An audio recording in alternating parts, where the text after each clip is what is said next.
Good evening, everyone.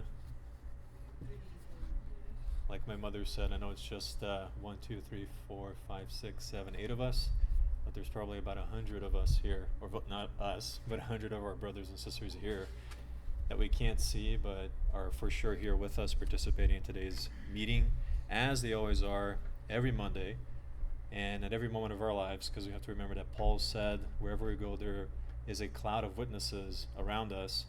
So let us always remember that that teaching actually meant that there are spirits around us at all times, and that's why we must always watch our behavior.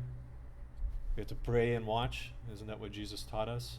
So when we pray and we watch, we are careful, we do the right things, and hopefully this cloud of witness will always see our good deeds and be inspired by these good deeds, and want to follow in our footsteps, and want to then help us in our journeys here on earth. But without further ado, today I wanted to deviate from what I usually do, which is a lecture. And because there's such a small group here today of incarnated brothers and sisters, I'd like to do something that's more of an interactive study, starting with the first chapter, or the first part of the Spirits book. I had talked about it last week, so feel free to contribute if you have any comments, because I'm hoping to not have to talk the entire time. So if you do have some feedback, if you'd like to discuss some of the answers that the Spirits brought to us, some of the questions in the first part of the first chapter, feel free to do so. And I had some slides prepared, but unfortunately, as we had mentioned earlier, the laptop isn't working. Neither is the projector, so we'll have to do without the wonderful words of Camille Flammarion and who was the other guy I had? Well, I forget. I had some nice quotations, but now I'll have to do without them, unfortunately.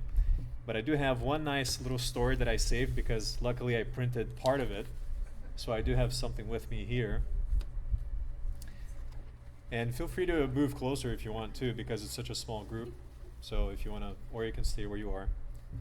But the first part of the Spirits book talks about God. And I don't propose to teach you and tell you exactly what God is, because I don't know. No one knows what God truly is.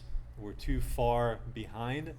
We're too primitive to even understand the essence of God.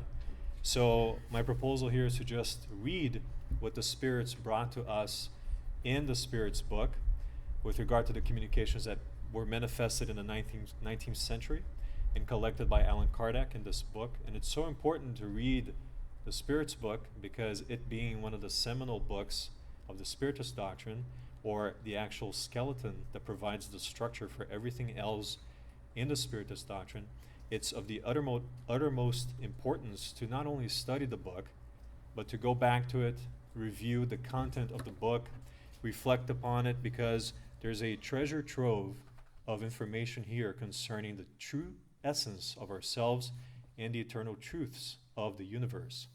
And this book, of course, was published in 1857, in April 18th. And what it is, most people think that Kardec simply placed the questions to the Spirits, and the Spirits answered in order, exactly as it is formatted here. But that's not so. The process by which he formulated the Spirits book was that he followed a scientific method, because Spiritism is supposed to be a science, not a religion. And what he did was he received all of the different communications from the different spirits in various different places at the same time, from mediums who did not know that the other mediums were receiving the same message. And he took all of these messages, compiled them together, and looked through all of them to see where the universal terminology, the universal answers were found, or in other words, what was coherent and cohesive and in accordance with what all the other spirits said. And those answers are the ones that were put together in this Spirits book. And then from those answers, he formulated it in such a way that is logic and rational for us to easily comprehend and understand the foundation of Spiritism. So this is how this book was put together. And God being such a difficult topic, it's hard to actually give a good explanation of what God is, because as I said in the beginning, we don't comprehend him, but we can feel him, because we are created in his image, so we have him within us. We have this intuition that's inherent within us, that we know that there's something greater, but we just don't know what it is yet.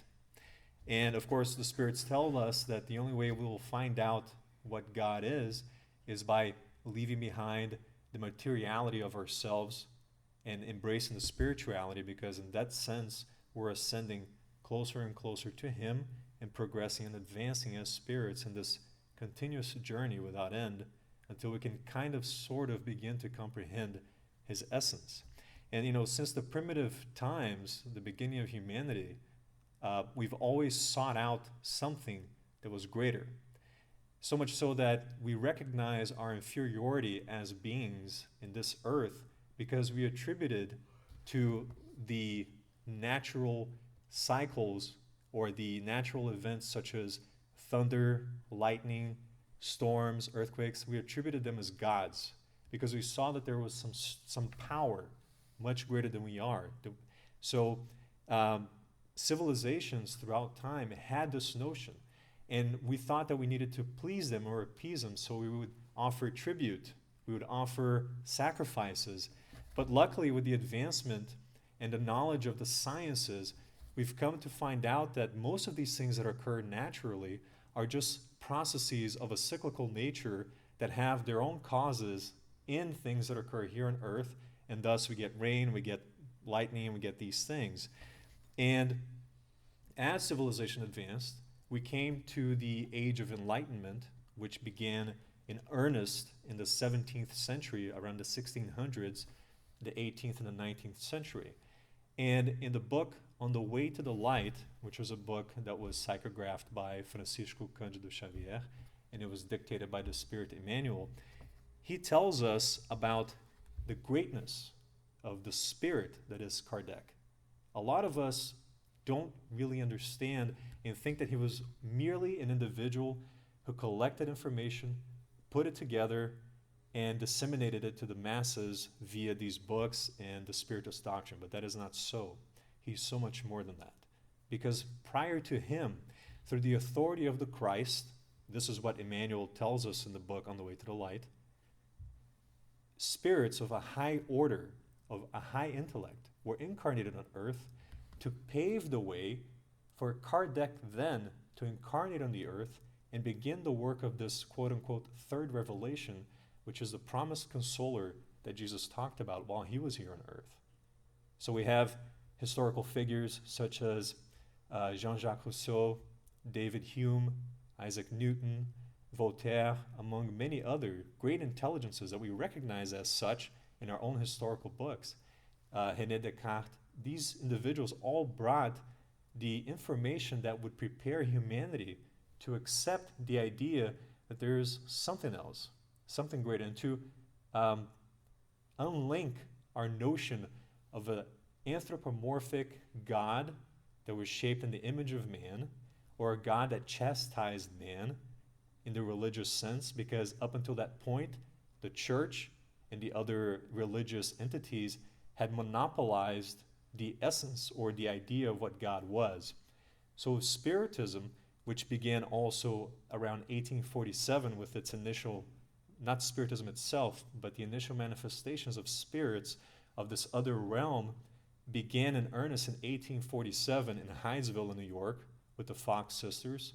And then we had the events of the turning tables, which were physical manifestations, which were just something that the spirits, we know this now, began in order to attract the attention of those who were there to see that there was something else, something beyond. It wasn't just this life, this material life that we know. There's something beyond this life.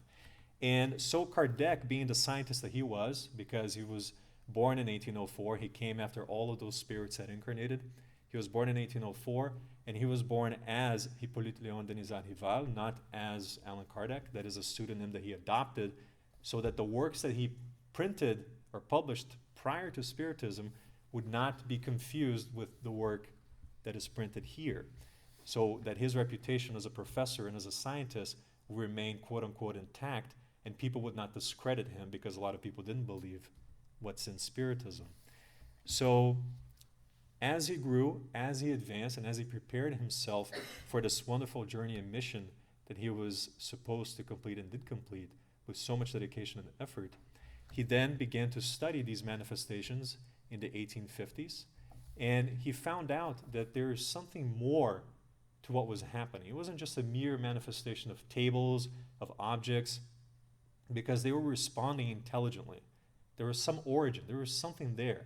And Kardec says one of his main axioms is that there's an effect to every cause, or there's a, I'm sorry, in French is tout à fait à une cause, tout à fait intelligent à une cause intelligente. Or in other words, for every effect there's a cause, for every intelligent effect there's an intelligent cause. So he realized that there was an intelligent cause behind these movements. So he began to apply his scientific methods to this process. And this is what Spiritism is. And then after all this process, he brought together all of these works, and the first printing or the first published book was a Spirit's book. And I just wanted to give you a brief background. I know I bored you to death, but it's just so you get an understanding of what Spiritism, or what the Spirit's book is all about and how it came together. It's an interesting story. That's why it's important to study history, because it really gives us a solid foundation. And we can't learn a science without actually learning its fundamentals, right? And this is as solid a fundamental as you can have, because you can't erect a skyscraper based on a foundation that is not very solid, because it will eventually topple over. And that's why Spiritism is a science that stands, what's the saying? I forget. It stands face to face with every epoch of humanity, because it follows science. And Kardec even said that whenever science actually displays a truth that perhaps Spiritism hasn't yet displayed, that we should adopt whatever science provides for us and gives us as information. But anyhow, going into the Spiritist book, the first chapter, the first part, is entitled God. And we have several different parts here, which is God and the Infinite, proofs of the existence of God, the attributes of the Divinity, and Pantheism. So the first question in this part that's entitled God and the Infinite is, what is God? Does anyone have any definition they would like to share? Any, yes? Supreme intelligence. Yeah, well, you can't say, okay, well, you already know the answer anyway. No. The supreme intelligence, to me, as I see God, is something that is beyond what I can think. It's an intelligence bigger than my mortal mind. Yes. It's my creator, Yes. right? So I don't see the answer of Kardec as something only philosophically cold. I feel the answer like that's exactly what it is to me. Yes, something bigger than my mortal mind can even understand. So, as my Yes. so. And what's great about this question is that if you observe it, the question is what is God, not who is God. In other words, he's not attributing the anthropomorphic idea or notion of a God. He is saying, what is this entity that we can't comprehend or understand, yet we seek it? Because even those that deny the existence of God, in doing so, they're actually proving the existence of something else. Because, oh, I don't believe in it. Well, if you don't believe in it, what is it to you? There's something that you don't believe, so you're actually saying that there is something there. Saying, right? I don't believe in the God that man created. Yes. I believe in the God that created man. Mm-hmm. And the break with anthropomorphic definitions of God that has actually made us farther away from Him. So many dogmas and anthropomorphic views of God has made us actually gone farther away when He's right here at all times. And the problem with the anthropomorphic view is that if we are to say, well, we do know that God is this beyond perfect entity, if we attribute to Him human characteristics, He's no longer perfect. Right. Right? If you attribute to Him the emotions that humans have, the flaws and the defects that we have, like the Greeks did with their mythology, if we apply passions to God, then is He God any longer? No, because that takes away from that essence of perfection, right? So the response, of course, from the spirits was, God is a supreme intelligence, the first cause of all things. Supreme intelligence because supreme above all. If there is an intelligence above him, then he will no longer be supreme. He will no longer be the one God. That means that there's something else above him or beyond him. And the first cause of all things because everything must have a cause, right? We can't apply the concept of, oh, it happened by chance, because then what is chance? Chance is nothing. And if we say that chance was a cause, then we're applying intelligence to chance, and then chance becomes an intelligence, right? So we cannot say that it just happened by chance. Things always have a cause. You can't turn on a computer and you have all the software here and say, oh, this just came together by chance. No, there was one programmer, somebody who put it all together so that you can use this machine to what it is you need. And then the second question is, what is meant by the infinite? And the answer is, that which has neither beginning nor end, the unknown, all which is unknown is infinite. And the third question asks, could we say that God is the infinite? And the reply is, that would be an incomplete definition. And this reminds me of a rabbi whose name is Allan Steinsaltz. And he said that God only begins after infinity. So he's greater than the concept of infinity. Because infinity implies that there is a beginning. There's no end to it, but there's a beginning. And if God is an infinite, we're applying to him a limitation. So he should really be eternal, not infinite. And then the spirits continue and say, human speech is too impoverished and insufficient to define that which transcends human intelligence. I don't know about you, but that's a very humbling statement.